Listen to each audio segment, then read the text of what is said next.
اللہ فرماتا ہے ہم پھیر دیتے ہیں ان کے دلوں اور آنکھوں کو.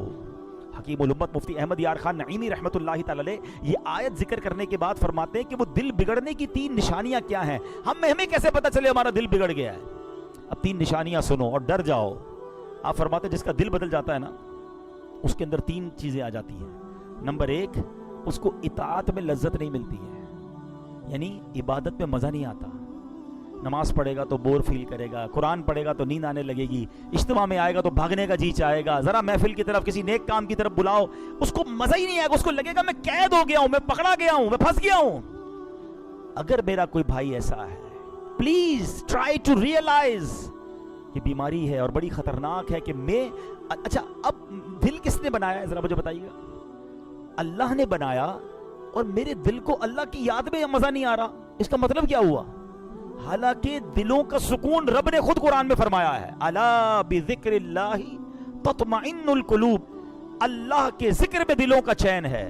جب رب نے دل بنایا اور رب فرما رہا ہے دلوں کا چین میرے ذکر میں ہے، مجھے کیوں نہیں مزہ آ رہا؟ کہیں دل بدل تو نہیں گیا؟ کہیں دل پلٹ تو نہیں گیا؟ یہ وہ عذاب ہے جس کے بارے میں لوگ نہیں سوچ رہے. آؤ دوسری بات کی طرف.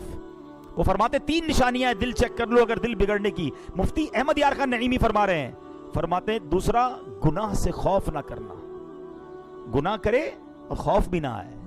ارے باپ رے باپ، ایسے لوگ ہیں جو گناہ کرتے ہیں جیسے مزے کر رہے ہیں، گناہ کی فکر ہی نہیں ہے، ماتھے پر بل نہیں آتا، بلکہ کہتے نا پہلے کے لوگ گناہ کر کے روتے تھے رات میں یا اللہ گناہ ہو گیا، اب گناہ کر کے شیئر کرتے ہیں کہ رات میں نے یہ بدکاری کی، جوا کھیلا، حرام چیز دیکھی ہے، اب تم بھی دیکھو. دوستوں میں بیٹھ کر بتاتے ہیں.